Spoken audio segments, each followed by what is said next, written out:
Good morning, boys and girls. Myself, Pankaj sir, HOD Department of Pharmacy, Babu Sant Baksh Group of Institutions, Sandwadaban, Sahibganj, Pratapgarh. Boys and girls, today we are going to discuss pharmaceutical chemistry second of Diploma Pharmacy on the topic of cholinergic drugs. तो बच्चों, cholinergic drugs मैंने आप लोगों को pharmacology में already बताया हुआ है। आज हम बात करेंगे कि कोलिनर्जिक ड्रग्स की आपकी जो आपके केमिस्ट्री के अंतर्गत जो ड्रग आती हैं, आज हम उनका स्टडी करेंगे। सबसे पहले मैं आप लोग को डिप्लोमा फार्मेसी का ये सिलेबस दिखा देता हूँ। इसमें येलो कलर से टिक लगा हुआ है, आप इस सिलेबस को देख लीजिए। तो यहाँ पे ये लिखा हुआ है आपकी कोलिनर्जिक ड्रग्स। कोलिनर्जिक ड्रग्स में आप देख लीजिए, इस नियोस्टिग्मिन में आपको स्टार बना हुआ है और इस फाइसोस्टिग्मिन में आपके स्टार बना हुआ है। नियोस्टिग्मिन में स्टार बना हुआ है और फाइसोस्टिग्मिन में स्टार बना हुआ है। ध्यान से देखिए, ये नियोस्टिग्मिन में स्टार बना है और ये फाइसोस्टिग्मिन में स्टार बना हुआ है। और ये आपकी पिरिडोस्टिग्मिन और ये आपकी पेरिडोक्सिमिन और ये आपकी क्या है पिलोकार्पिन, ये और फाइसोस्टिग्मिन। तो ये आपकी मेडिसिन है कोलिनर्जिक की। हम इसको डिस्कस करेंगे डिप्लोमा फार्मेसी सेकेंड ईयर के हिसाब से। सबसे पहले इंट्रोडक्शन देख लीजिए आप। इंट्रोडक्शन में क्या करेंगे, तो इंट्रोडक्शन में देख लीजिए, चाहे आपका पैरासिम्पैथेटिक सिस्टम पूछ ले, चाहे आपका कोलिनर्जिक सिस्टम पूछ ले, चाहे कोलिनोमाइमेटिक्स पूछ ले, सबका मतलब एक ही होगा। तो थोड़ा सा इंट्रोडक्शन आपको बताना रहेगा। केमिस्ट्री है उसमें भी, तो ये आपको मैं फार्माकोलॉजी में यही पेज दिखाया था, फिर केमिस्ट्री में भी दिखा रहा हूँ। तो इसमें क्या होता है, एक नर्व होती है, नर्व के पहले वाले भाग को क्या बोलते हैं, प्री गैंग्लियोनिक नर्व फाइबर। क्योंकि ये पैरासिम्पैथेटिक है इसलिए क्या नाम रखेंगे, parasympathetic pre ganglionic nerve fibre. और ये क्या है, पोस्ट गैंग्लियोनिक पैरासिम्पैथेटिक नर्व है। यहाँ पे गैंग्लिया पे एसिटिलकोलिन रिलीज होगा और इफेक्टर ऑर्गन के पास भी एसिटिलकोलिन रिलीज होगा। तो ये है आपका the transmitter in the pre ganglionic parasympathetic nerve is acetylcholine which is liberated at the ganglia. जो गैंग्लिया पे रिलीज हो रहा है, उसी प्रकार से दूसरा क्या है, again acetylcholine liberated at the effector organ, या इसको कह सकते हैं पोस्ट गैंग्लियोनिक पैरासिम्पैथेटिक नर्व के एंडिंग के पास में इसको रिलीज करेगा। तो ये इंट्रोडक्शन के रूप में लिख देंगे। अगला है इसका क्लासिफिकेशन कोलिनर्जिक ड्रग्स का। तो कोलिनर्जिक ड्रग्स का क्लासिफिकेशन देख लीजिए। स्टार ऑफ कोलिन, तो इसमें मैंने आपको बताया था AMBC, एसिटिलकोलिन, मेथाकोलिन और आपका कार्बाकॉल और बेथेनेकोल। इसे BCMC के नाम से भी याद कर सकते हैं आसानी से। अब दूसरा क्या है आपकी कोलिनोमाइमेटिक एल्कोलाइड ड्रग्स है। इसमें हमने कोड बनाया था पाम। इसमें आपकी कौन कौन सी है, आपकी एसिटिलकोलिन है, एरेकोलिन और मस्कैरिन है।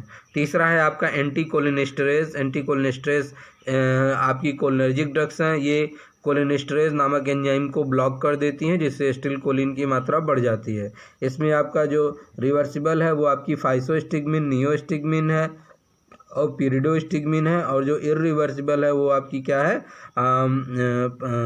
पैराथियोन और मैलाथियोन और डायाजिनोन। तो ये आपके ये क्लासिफिकेशन हो गया। ये क्लासिफिकेशन इतना इंट्रोडक्शन के रूप में हमें याद होना चाहिए। अगर पूछ लिया what is the cholinergic drugs chemistry में, तो इसको इतना लिखना रहेगा। अब हम चलते हैं अपने मेडिसिन के बारे में। तो यहाँ पे एसिटिलकोलिन कोई ड्रग के रूप में इस्तेमाल नहीं किया जाता, इसलिए यहाँ पे हम नीचे वाली ड्रग के बारे में स्टडी करेंगे। जो मेन इसकी ड्रग है वो नियोस्टिग्मिन है और फाइसोस्टिग्मिन है। तो चलते हैं हम अपने ड्रग के पास में।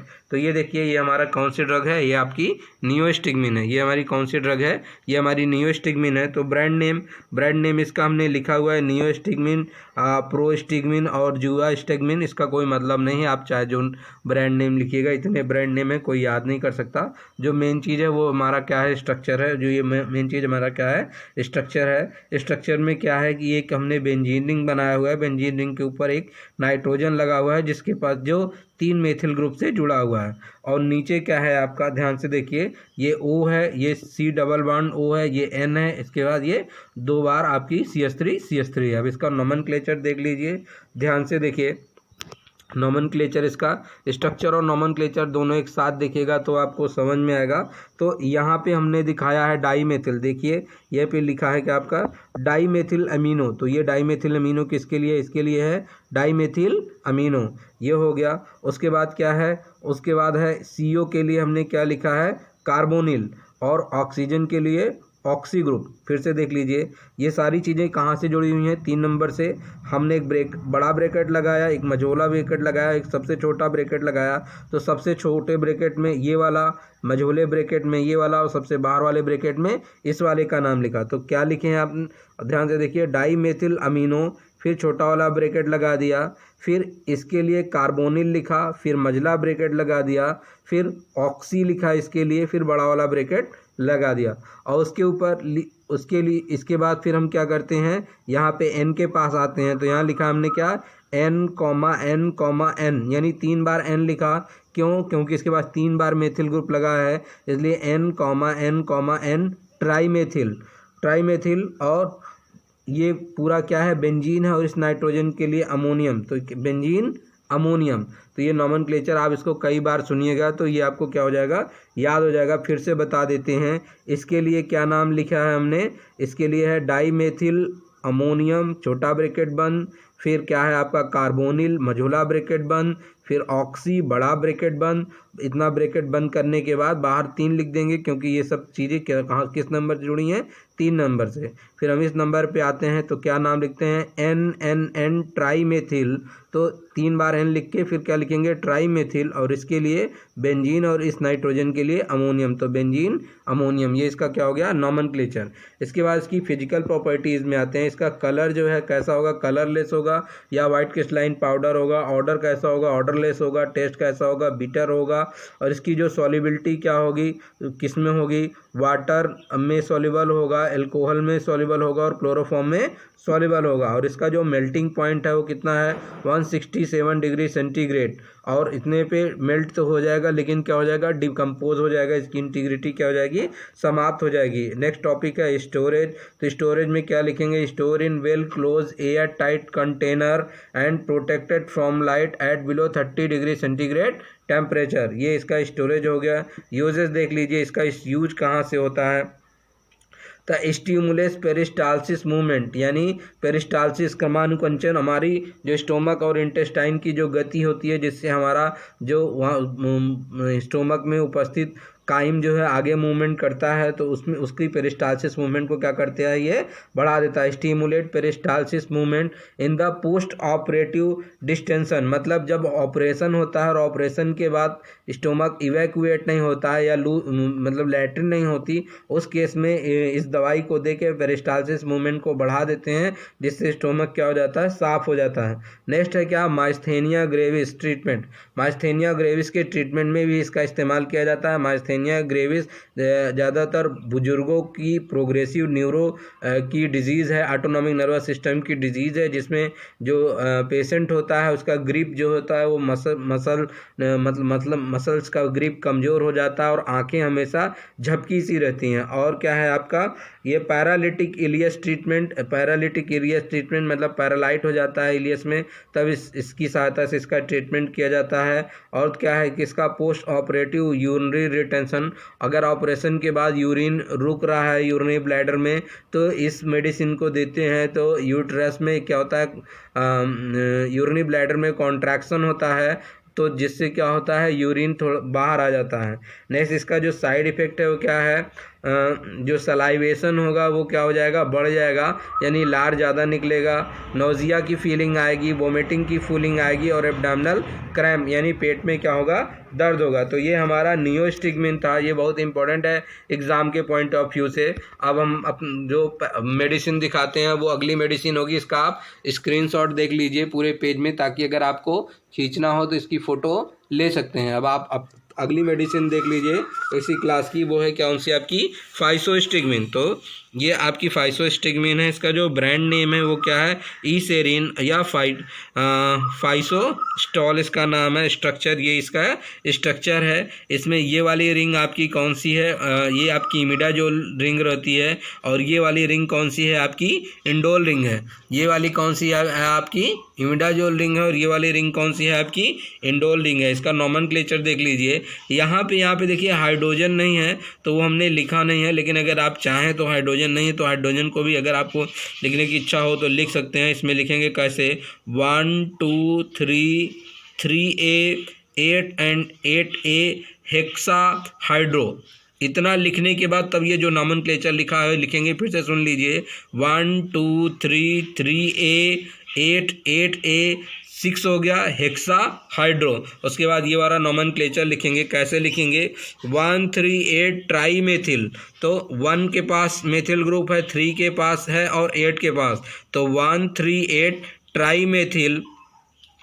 अब ये वाली रिंग कौन सी है आपकी, पायरोल रिंग है। ये वाली रिंग कौन सी है आपकी, पायरोल। तो पायरोल और ये वाली ये और ये मिला के कौन सी रिंग है आपकी, इंडोल। तो पायरोल इंडोल। फिर क्या है आपकी 5 नंबर बात करते हैं, इस नंबर के पे बात करते हैं। तो 5 मिथाइल कार्बामेट। ये आपका जो पूरा ग्रुप है, इस किस कौन सा ग्रुप है, ये मिथाइल ग्रुप लगा है और ये कार्बामेट है, तो 5 मिथाइल कार्बामेट। ये इसका नोमेनक्लेचर हो गया। फिजिकल प्रॉपर्टीज देख लीजिए, कलर क्या हो गया इसका, वाइट माइक्रो क्रिस्टलाइन पाउडर है। ऑर्डर में क्या है, ऑर्डरलेस। टेस्ट में क्या है, बिटर। और इसकी जो सॉल्युबिलिटी है तो slightly soluble in water and very soluble in the chloroform.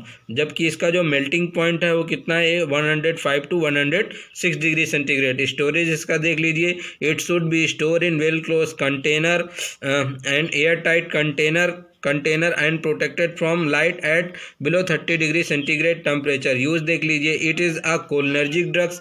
ये एक कोलिनर्जिक ड्रग्स है।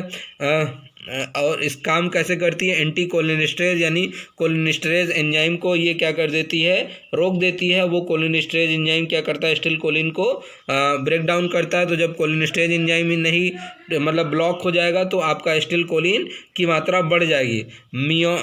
मियोसिस ऑफ प्यूपिल यानी जो आँखों की पुतली है उसको क्या कर देता है, ये कॉन्ट्रैक्ट कर देता है।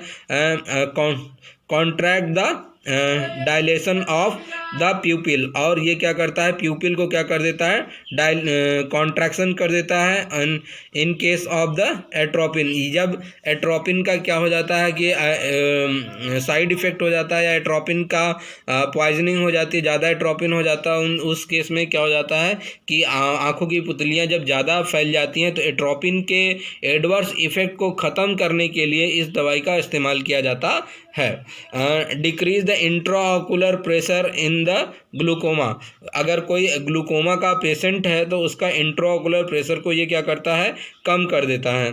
नेक्स्ट देख लीजिए, increase salivation, nausea and vomiting and abdominal cramp. Saliva बढ़ा देगा, नौजिया वोमिटिंग करेगा और पेट में दर्द होगा। ठीक है। और इसका जो ऑफिशियल कंपाउंड है फाइसोस्टिग्मिन इंजेक्शन IP।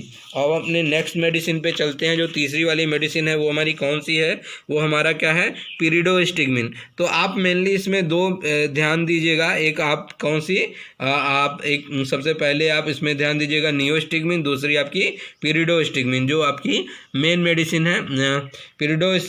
फाइसोस्टिग्मिन और नियोस्टिग्मिन, क्योंकि दोनों पे स्ट्रक्चर पे स्टार बना हुआ है, ये बहुत इंपॉर्टेंट है।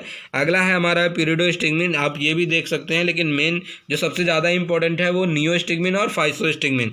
तो ये हमारा पिरिडोस्टिग्मिन देख लीजिए, ब्रांड नेम हमने लिखा नहीं, आप देख लीजिएगा, आसान है। स्ट्रक्चर ये हमने आपको बताया हुआ है, एकदम आसान है। जैसे ये वाला ग्रुप जुड़ा था इसके पहले वाली में आपकी मेडिसिन में नियोस्टिग्मिन में, ठीक उसी तरीके से ये ग्रुप यहाँ पे जुड़ा हुआ है। वहाँ पे बेंजीन रिंग के ऊपर नाइट्रोजन था जिसके बाद 3 CH3 था, जबकि यहाँ ऐसा नहीं है। यहाँ बेंजीन रिंग के स्थान पे पिरिडीन रिंग है जिसके ऊपर एक CH3 जुड़ा हुआ है। इसका नोमेनक्लेचर देख लीजिए। नोमेनक्लेचर हम यहीं से स्टार्ट करेंगे, जैसे नियोस्टिग्मिन में बताया था आपको। सबसे पहले क्या देखेंगे इसमें, डाइमेथिल अमीनो, उसके बाद छोटा ब्रैकेट बंद, फिर कार्बोनिल, फिर कार्बोनिल लिख के मजोला ब्रैकेट बंद, फिर ऑक्सी लिख के आप बड़ा वाला ब्रैकेट बंद, और बाहर क्या लिख देते हैं 3, क्योंकि सारी चीज़ें 3 नंबर पे जुड़ी हुई हैं। फिर क्या लिखते हैं 1 मेथिल, क्योंकि 1 नंबर पे क्या लगा हुआ है, यहाँ पे मेथिल ग्रुप लगा हुआ है। 1 नंबर पे यहाँ पे क्या लगा हुआ है, मेथिल ग्रुप लगा हुआ है। फिर क्या लिखेंगे, पिरिडीनियम ब्रोमाइड। तो ये क्या हो गया आपका, पिरिडीन है और नाइट्रोजन के ऊपर प्लस चार्ज लगा, इसलिए क्या हो जाएगा, ये पिरिडीनियम हो जाएगा। और यहाँ पे Br- है इसलिए ब्रोमाइड। अगला देख लीजिए, इसका जो यूज़ है, कैसा यूज है इसका, एस नियोस्टिग्मिन, जैसे नियोस्टिग्मिन का जो भी यूज है वही यूज इसका भी रहेगा, लेकिन जो इसका कार्य करने का जो दर है, स्लो ऑनसेट, यानी इसका जो असर है वो थोड़ा लेट से प्राप्त होता है, एंड लॉन्गर ड्यूरेशन, यानी ज़्यादा समय तक इसका असर रहता है। ठीक है। और इसका जो इस्तेमाल इस्तेमाल होता है वो माइस्थेनिया ग्रेविस के ट्रीटमेंट में होता है। अगला हम बताते हैं आपकी पिलोकार्पिन मेडिसिन के बारे में बात करते हैं। ये बहुत इंपॉर्टेंट है इन द केस ऑफ आई के केस में ये बहुत ज़्यादा इंपॉर्टेंट है। इसका ब्रांड नेम देखिए पिलोकार्पिन या आकुसेट के नाम से जाना जाता है। इसमें 2 स्ट्रक्चर बने हुए हैं, ये दोनों ये इसमें स्ट्रक्चर बना हुआ है, इस स्ट्रक्चर को ध्यान से देख लीजिए और इसका नोमेनक्लेचर बताते हैं आपको, ठीक है। तो इसमें सबसे पहले यहाँ से शुरुआत करते हैं। तो ये 3 नंबर पे एथिल ग्रुप लगा हुआ है। क्या लगा हुआ है? 2 कार्बन है, इसलिए कौन सा ग्रुप लगा हुआ है? ये 3 इथाइल, ठीक है। 3 इथाइल लिखने के बाद यहाँ पे 3 इथाइल लिख दिया, फिर डैश। फिर हम बात करते हैं इस नंबर 4 की। 4 नंबर की बात करेंगे, 4 के बाद ब्रैकेट लगा देंगे, यानी अब हम बात करेंगे जो भी चीज़ें 4 नंबर से जुड़ी हैं उसकी, ठीक है। तो ध्यान से देखिए, फिर क्या रहेगा? लगाया, उसके बाद क्या रहेगा? यहाँ पे मेथिल ग्रुप लगा हुआ है। क्या है? 1 मेथिल, तो 1 मेथिल एंड 1 इमिडाजोल, ठीक है। तो 1 मेथिल और 1 इमिडाजोल 5 इल, चूंकि ये 5 नंबर से यहाँ जुड़ा हुआ इसलिए 5 इल, ब्रैकेट बंद। और ये 4 नंबर से ये CH2 ग्रुप जुड़ा होने के कारण क्या है? यहाँ पे मेथिल लगा हुआ है। अब ये कौन सी रिंग है आपकी? फ्यूरान रिंग है। कौन सी रिंग है? ये फ्यूरान है, और इसमें 2 नंबर पे कीटोन ग्रुप लगा इसलिए फ्यूरा 2 ऑन।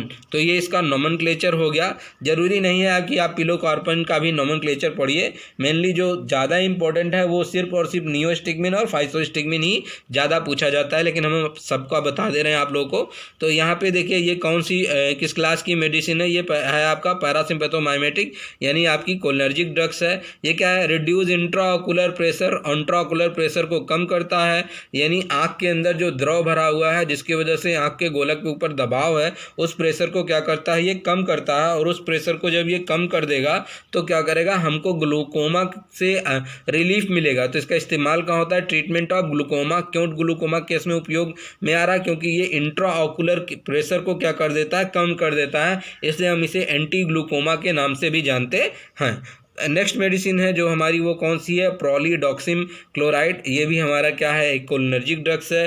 ज़्यादा ना कुछ बताते हुए इस क्लास में, क्योंकि इतना बहुत बता दिया हमने इस क्लास में, सिर्फ इतना बताते हैं। इसे एज ए एंटीडोट के केस में इस्तेमाल करते हैं। कब? जब पैराथियन और उससे रिलेटेड मेडिसिन का क्या होता है? टॉक्सिसिटी हो जाती है, उस केस में इसका इस्तेमाल किया जाता है। तो अभी हमने आपको बताया कि pharmaceutical chemistry second diploma pharmacy में जो इम्पोर्टेंट ड्रग्स हैं हमने उसका डिस्कशन किया। फिर से बताते हैं, नियोस्टिग्मिन और फाइसोस्टिग्मिन ज़्यादा इंपॉर्टेंट है, और पिलोकार्पिन भी इम्पोर्टेंट है थोड़ा सा, क्योंकि ये इससे ग्लूकोमा के ट्रीटमेंट में इसका इस्तेमाल किया जाता है। तो आपको स्ट्रक्चर, नोमेनक्लेचर बताया गया, यूज़ बताया गया। किसी भी ड्रग में कोई भी समस्या होगी तो आप डायरेक्टली मुझसे पूछ सकते हैं। ठीक है, धन्यवाद।